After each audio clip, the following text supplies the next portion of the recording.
सत श्री अकाल दोस्तों, welcome to Guru Nanak cares. आप सबका बहुत स्वागत है।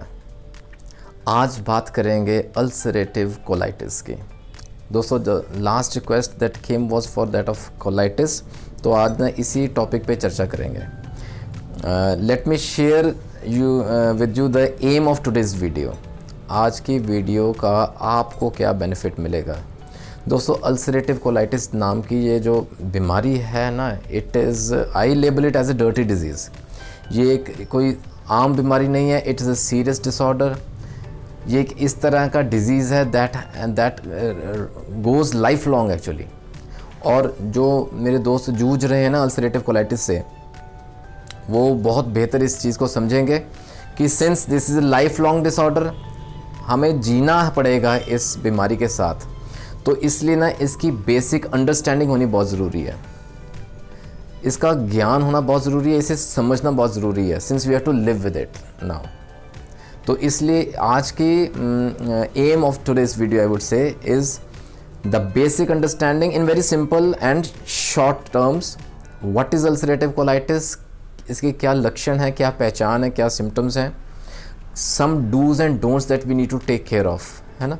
और बहुत महत्वपूर्ण होम्योपैथिक दवाएं to manage the difficult symptoms of ulcerative colitis.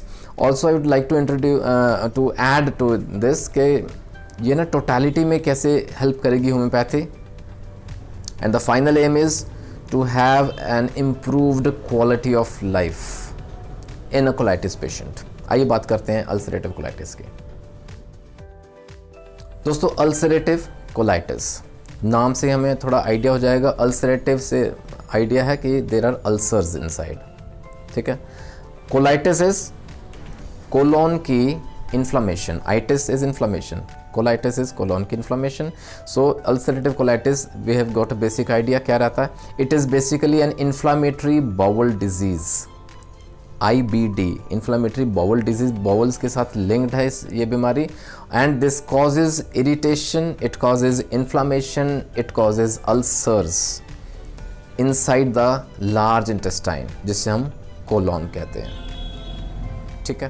Causes and risk factors. दोस्तों, कारण क्या रहता है, actually the exact cause is still unknown, but research has proved कि इसका ना कारण जो रहता है वो एक it is an autoimmune disease. Basically जो हमारा इम्यून सिस्टम है ना, हमने पहले भी वीडियोस में देखा कई ऐसे डिजीज़ रहते हैं जहाँ ये धोखा खा जाता है इम्यून सिस्टम। जब कोई आउटसाइड लाइक पैथोजन एंटर करता है हमारी बॉडी में ना, कोई इन्वेडर, कोई इंट्रूडर, कोई बाहर से आया, वेदर इट्स अ बैक्टीरिया है, कोई फंगस है, कोई वायरस है, तो इम्यून सिस्टम गेट्स एक्टिवेटेड, उसको अटैक करता है, हमारी बॉडी को प्रोटेक्ट करता है। लेकिन कई बार ऐसा रहता है दोस्तों, the food particles inside the food हम वीट, जो हम खाना खाते हैं, वो अंदर ना हमारे इंटेस्टाइन में there is gut bacteria, the good bacteria. कुछ ऐसे बैक्टीरिया भी हैं जो हमें हेल्दी है हमारे लिए, हमारे इंटेस्टाइन में रहते हैं। दोज गुड बैक्टीरिया, या जो हमारे लार्ज इंटेस्टाइन है उसके अंदर की जो लाइनिंग के जो सेल्स हैं ना, वो ये तीन चीज़ों को वो इंट्रूडर्स समझ लेता है द इम्यून सिस्टम। वो सोचता है कि ये कोई आउटसाइड से आए हैं, बाहर से आए हैं, तो उन पे ये इट स्टार्ट्स अटैकिंग दैम, नुकसान पहुंचाता है। The WBC start attacking this the inner lining of the colon. Mistakenly कह लीजिए it's an autoimmune disease, खुद के ही सेल्स को ये डैमेज कर रहे हैं, डिस्ट्रॉय कर रहे हैं। दिस लीड्स टू, वहाँ अल्सर्स होने शुरू हो जाएंगे और ये कोलाइटिस कॉज करेगा, इसके सिम्टम्स आने शुरू हो जाएंगे। दोस्तों, फूड एंड डाइट एक्चुअली ये कोई कारण नहीं रहते। सुनने में अक्सर आता है ना कि ये खाना खाएंगे इससे कोलाइटिस हो जाएगा। नो, ऐसा नहीं है। लेकिन हाँ, ख्याल रखें देयर आर सर्टेन फूड्स जो कि इसको ना ट्रिगर कर देते हैं, फर्दर इसको फ्लेयर अप कर देते हैं सिम्टम्स को। That will talk in a later stage. आइए आगे लक्षण देख लें, कैसे पहचान हो, what are the sign and symptoms of ulcerative colitis. दोस्तों, एक बार और, the persons who have age from 15 to 30 years, 15 से 30 साल के अंदर जिनकी उम्र रहती है ना, they are at greater risk of getting colitis infection, ये डिजीज़, और sometimes above the 60 years of age. तो ये एक रिस्क फैक्टर काउंट किया जाता है। आइए लक्षण देखते हैं। द वेरी प्रोमिनेंट सिम्टम्स, सबसे पहले दोस्तों सिम्टम्स में ना रहेगा there will be cramping belly pain, यानी कि जो हमारा एब्डोमेन है ना, द लोअर एब्डोमेन पार्ट, वहाँ दर्द रहेगा, जैसे क्रैम्प्स उठते हैं, जैसे ना मरोड़ उठते हैं, बहुत भयानक किस्म का दर्द रहता है firstly. Secondly there will be an urging to pass the stool. Immediately जैसे ना बैठे बैठे अचानक से प्रेशर बना, अचानक से अर्ज हुआ and the person has to rush to the washroom to pass the stool, वहाँ उसको भागना पड़ता है, इतनी ज़बरदस्त अर्जिंग रहती है। यहाँ I would introduce a word called tenesmus, ये आगे भी यूज़ रहेगा दोस्तों। देयर विल बी बहुत ही भयंकर किस्म की ना अर्जिंग रहती है, यानी कि अर्जेंसी रहेगी कि अभी स्टूल पास करना पड़ेगा इमीडिएटली, नहीं तो निकल जाएगा। और वो भी ये जो अर्जिंग रहते हैं it is ineffectual, actually stool pass नहीं होता या बहुत दिक्कत करके होता है, उसके साथ और लिंक्ड सिम्टम्स रहते हैं, दिस कॉल्ड टेनिज्मस। ये जो फीलिंग रहती है, ये जो अर्जिंग रहती है, ये tenesmus, this is a very peculiar symptom, याद रखें, आगे फिर यूज़ होगा ये word. Then thirdly, stool pass करते समय ना साथ में ब्लड भी आ सकता है, डायरिया हो सकता है, there can be loose stools, very offensive stools, बहुत बदबूदार बास आएगी स्टूल्स में से। Then there could be possibility of mucus with the stool, pus भी निकल सकती है, म्यूकस निकल सकता है स्टूल के साथ, right. Then there will be a loss of appetite, भूख लगनी कम हो जाती है जिस वजह से वेट लॉस, ये एक और सिम्टम बन जाता है। Loss of appetite, loss of weight is there, tiredness रहती है, ज़रूरत से ज़्यादा थकान रहेगी, हर समय फटीग रहेगा। डिहाइड्रेशन भी हो सकती है दोस्तों, बार बार स्टूल पास करने जाना पड़ता है, और अगर डायरिया कंट्रोल ना रहे it can lead to dehydration as well.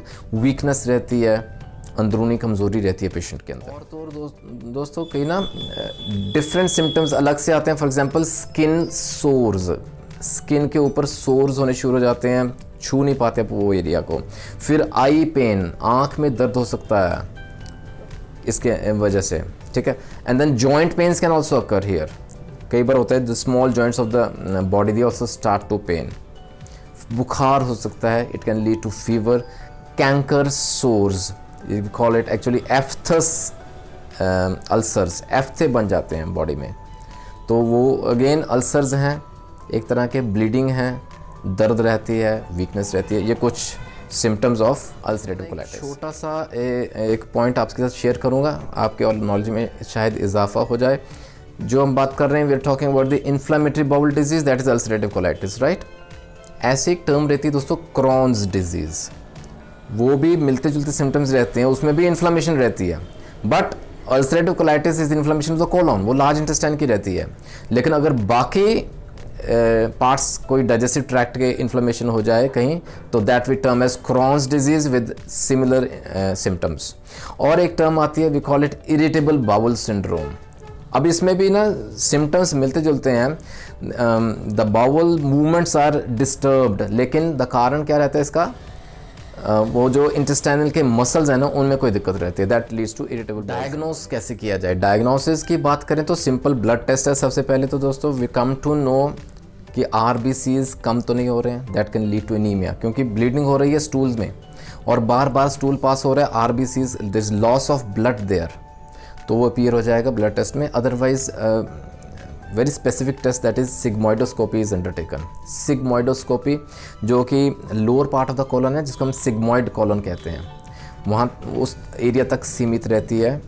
There we come to know any inflammation if there is an inflammation, ठीक है। थर्ड इज कोलोनोस्कोपी, अगर पूरे कॉलन को चेक करना है तो colonoscopy is the term use, वही एक टेस्ट रहता है, डायग्नोजिंग टेक्निक रहती है। आइए बहुत महत्वपूर्ण part, the treatment part, let us क्या एम था आज की वीडियो का, to have an improved quality of life in case of ulcerative colitis patients with the help of homeopathy. दोस्तों टोटलिटी पे काम करती हैं और बहुत ऐसी we have got beautiful homeopathic remedies that will help us in improving the quality of life in ulcerative colitis patients। याद रखें दोस्तों, आपने देख लिया किस तरह का ये डिजीज़ है, क्या इसके सिम्टम्स हैं, क्या दिक्कतें हैं। It is a life long disease, इसके साथ जीना पड़ेगा। So let us not compromise on our quality of life. तो इसलिए come to homeopathy, the sooner the better. कैसे इंप्रूव करेगी क्वालिटी ऑफ लाइफ दोस्तों, उसके भी दो पार्ट्स हैं। For example the very first thing is ये we have got beautiful medicine दोस्तों which will make you feel better. सबसे पहले आपको बहुत बेहतर महसूस होगा। Secondly it will give a chance to heal, आपके कोलोन को हील करने का एक मौका मिलेगा, ठीक है। और दूसरी बात दोस्तों, to prevent any flare ups, इसमें ना कई बार सिम्टम्स एग्रवेट हो जाते हैं, कई बार नॉर्मल रहते हैं। सो जो ये फ्लेयर अप्स होते हैं ना, इनको कंट्रोल में रखेंगे बहुत बेहतरीन दवाएं बिना किसी साइड इफ़ेक्ट के। Fine, let us come to the remedies. दवाएं तो अपना काम करेंगी, कुछ ना डाइट का भी अपना ख्याल रखना है, जैसे कि high fat products, high fibre products, alcohol, high sugar products, है ना, carbonated beverages, dairy products specially milk, कई बार लैक्टोज इंटॉलरेंस रहता है, ग्लूटन रिच प्रोडक्ट्स, ये सब कुछ ना अपने प्रोडक्ट्स, ये जो फूड्स हैं इनको अवॉइड करना है, इनसे परहेज़ रखना है। आइए बात करते हैं होम्योपैथिक दवाओं की। सबसे पहले सबसे number 1 medicine to treat ulcerative colitis difficult symptoms is mercurius corrosivus, इसको हम मर्क कोर कहते हैं। दोस्तों इसको नंबर 1 क्यों लिया वो मैं आपको बताता हूँ। जब हमने टेनिज्मस की बात की ना, यहाँ याद रखें जो भी रेक्टल टेनिज्मस के सिम्टम्स रहते हैं, merc cor is the number 1, is the leading remedy of all. Tenesmus इतना भयंकर रहता है, अर्जिंग इतनी ज़्यादा रहती है स्टूल पास करने की, that it is not relieved even after passing the stool. Stool pass करने के, मल त्यागने के बाद, उसके बावजूद फिर अर्जिंग रहती है, फिर इच्छा होती है स्टूल पास करने की, जो कि इनइफेक्चुअल रहती है, यानी कि टेनिज्मस इतना स्ट्रॉन्ग रहता है। यहाँ मर्क कोर काम करेगी। द स्टूल, इसमें ना डायरिया हो सकता है, द स्टूल इज़ सॉफ्ट, ठीक है, the stool is hot, the stool is bloody, blood आता है साथ में, म्यूकस भी आता है साथ में, इट इज़ वेरी ऑफेंसिव, बहुत बदबूदार रहता है, and with very cutting pains in the abdomen, colic जिसे हम कहते हैं। और इसमें ना there are shreds of mucus membrane, यानी कि intestinal flakes we call, mucus गिरता है, दिखता है स्टूल के अंदर। इतने भयंकर symptoms all pertaining to ulcerative colitis, merc cor याद रखें 30 पोटेंसी में टू बिगिन विद। दोस्तों second very important medicine is phosphorus. Phosphorus में ना एक पर्टिकुलर सिम्टम रहता है, दैट इज़ डेबिलिटेटिंग डायरिया।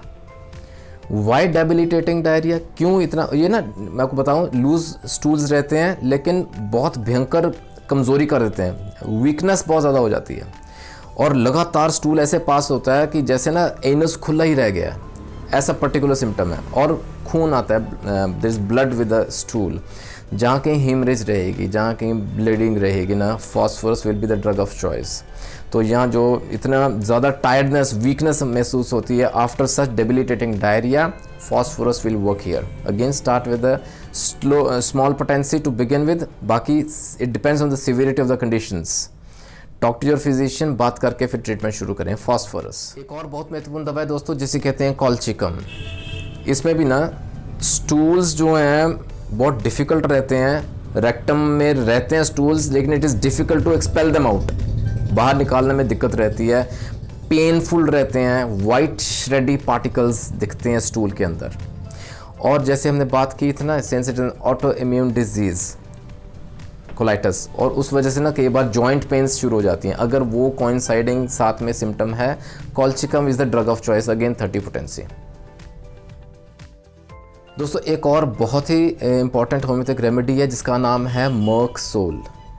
इसमें ना ब्लडी स्टूल्स रहते हैं, स्लाइमी स्टूल्स रहते हैं, म्यूकस भी रहता है, खून भी आता है स्टूल में, and the symptoms get worse at night. ये जो अर्ज है ना, ये टेनिज्मस, यू रिमेंबर दैट, टेनिज्मस जो है ना, ये अर्जिंग टू डेफिकेट, ये बहुत ज़्यादा बढ़ जाती है ड्यूरिंग नाइट, आपको सोने नहीं देगी, आपको रात को उठना पड़ेगा, भागना पड़ेगा टू द वॉशरूम, इतना भयंकर प्रेशर, ठीक है वहाँ। और विद कटिंग पेन्स रहते हैं, कॉलिक रहता है, एब्डोमिनल पेन्स रहते हैं, मर्क सोल वहाँ काम करेगी दोस्तों। And finally last but not the least, एक और बहुत महत्वपूर्ण दवा जिसका नाम है एसिडम नाइट्रिकम। इसमें भी ना डायरिया रहता है, कटिंग पेन्स रहते हैं, स्लाइमी स्टूल्स रहते हैं, ऑफेंसिव रहते हैं, और ब्लीडिंग रहते हैं, वायलेंट पेन्स रहते हैं। एसिडम nitricum begin with small potency. अच्छा, जितने भी दवाओं का जिक्र किया ना दोस्तों, याद रखें हमेशा अपने फिजिशियन की सलाह लेके लीजिए। It is not a common disorder. Ulcerative colitis के बहुत सीरियस कॉम्प्लिकेशंस हैं, हमने देखा किस तरह के सिम्टम्स हैं।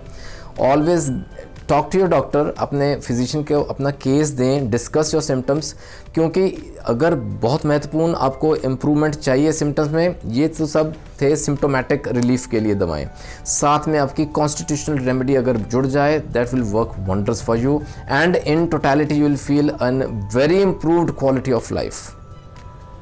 आशा करता हूँ आज का वीडियो कहीं ना कहीं आपको ज़रूर फ़ायदा पहुँचाएगा दोस्तों। Stay tuned for more such informational videos. आपके कमेंट्स, आपके फीडबैक्स आर मोस्ट वेलकम। सुझाव देते रहें so that I improve the content of my videos further. फिर आगे मिलेंगे अगले वीडियो में। अपना ख्याल रखें। Take care. God bless.